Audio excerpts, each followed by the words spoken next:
This person obviously was predisposed to the outcome, and he manipulated findings about this.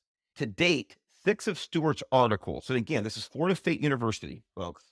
This is supposedly the guru of this Mhm. topic about racism in law enforcement. To date, six of Stewart's articles published in major academic journals like criminology have been fully retracted after allegations the data was so fake or so badly flawed, it should not be published.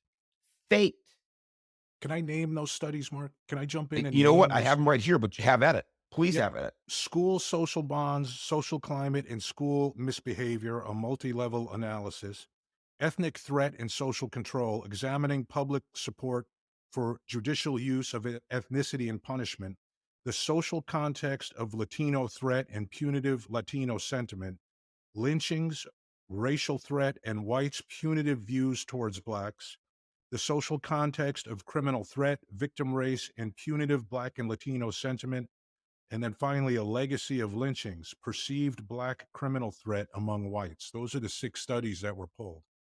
And you have to ask yourself, how much influence did this have on totally open-minded people? Yeah. People maybe who are not predisposed to believe that cops are racist. How much influence did this have? How much damage did this do to the law enforcement community? How many lives may this have cost? Let me give you some quantification. I love it. So, Mark, these studies were cited 8,500 times by other researchers when they were thought to be valid studies. So it spread and kind of permeated within our society. 8,500 times other people cited these studies as being factually accurate and proving a point when it turns out they were completely fraudulent. It's sinful. The retracted studies looked into contentious social issues like whether the public perceives Black and Latino people as threats and the role of racial discrimination in America's criminal justice system. One 2019 study, which has been retracted, of course, suggested historical lynchings make white people today perceive Black people as threats. Stewart floated the idea that, quote, that this effect will be greater among whites where socioeconomic disadvantage and political conservatism are greater. I'm not even sure what that means. It sounds like if you're a poor white person and you're conservative, that you're going to hate blacks more. That's how I That's sum what it he up said. here. No, I agree. Another retracted 2018 study suggested that white Americans view Black and Latino people as criminal threats, quote unquote, and suggested the perceived threat could lead to state sponsored social control. Now, these are all studies that have been retracted because they were deemed falsified, manipulated, untrue lies by the university. And then a third, Stewart claimed Americans wanted tougher sentences for Latinos because their community was increasing in numbers and becoming more economically successful. Finally, Latino population growth and perceived Latino criminal and economic threat significantly predict punitive Latino sentiment. He concluded in a 2015 study, which has now been retracted because it was a lie. This is racism, true racism is where you actually take your racist views out on people, either physically or economically or otherwise. When you actually act upon your racist views, it's one of the most evil things that can happen. The only thing that I can think of that's more evil than that is accusing a person or people of being racist when they're not. This is absolutely abhorrent. And the worst thing that happened to him that I can see right now is that he was fired. Mhm. The disgraced professor was able to raise to prominence as an influencer in his field, despite his studies from the early 2000s now being retracted. And you alluded to that earlier, Bill, about how impactful this guy was. Mhm. It's absolutely sick. I want to put this in the perspective of where I started with my parents in the Deep South when government sanctioned, government imposed racism was real, ladies and gentlemen. Does anybody think that any leader in the Black community, the NAACP, Urban League, does anybody really think that an individual or a group had to make up examples of racism in Dallas, Texas against blacks in 1935?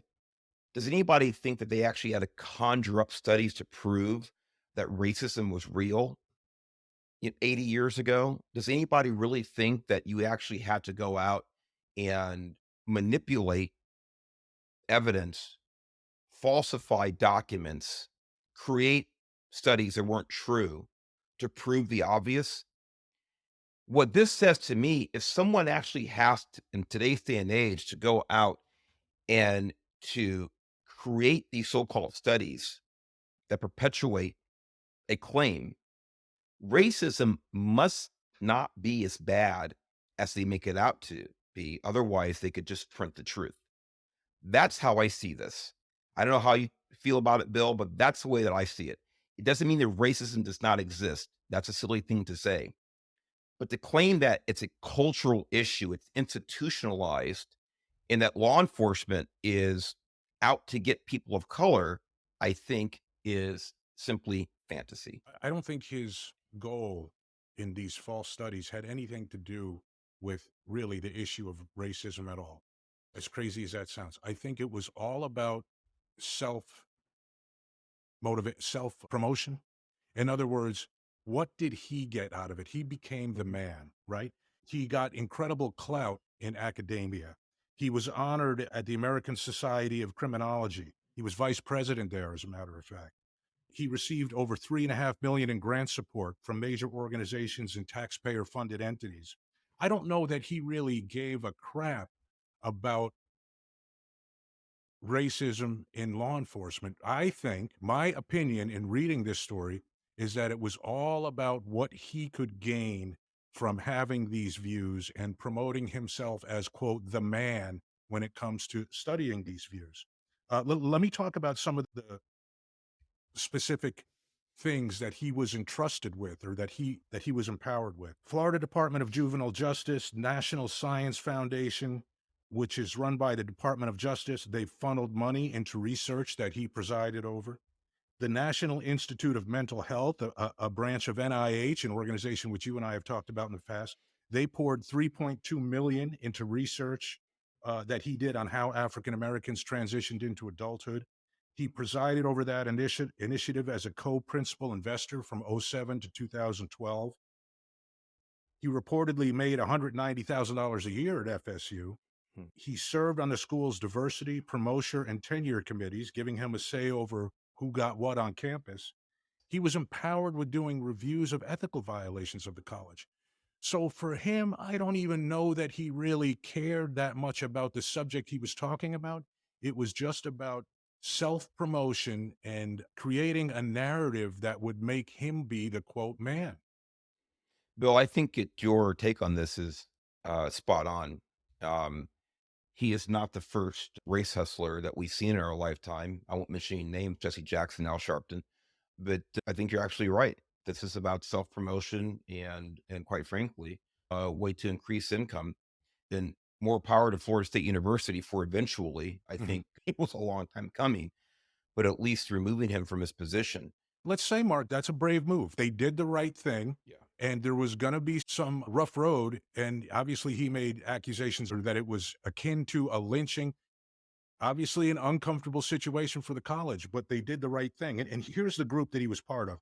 He passed judgment on students accused of cheating and academic dishonesty as a member of FSU's Academic Honor Policy Hearing Committee. This is someone who Mhm. fraudulently published at least six pieces of work that were cited. How many times did I say, Mark? Again, 8,500 or so. 85 that were cited 8,500 times in other Mhm. academic research.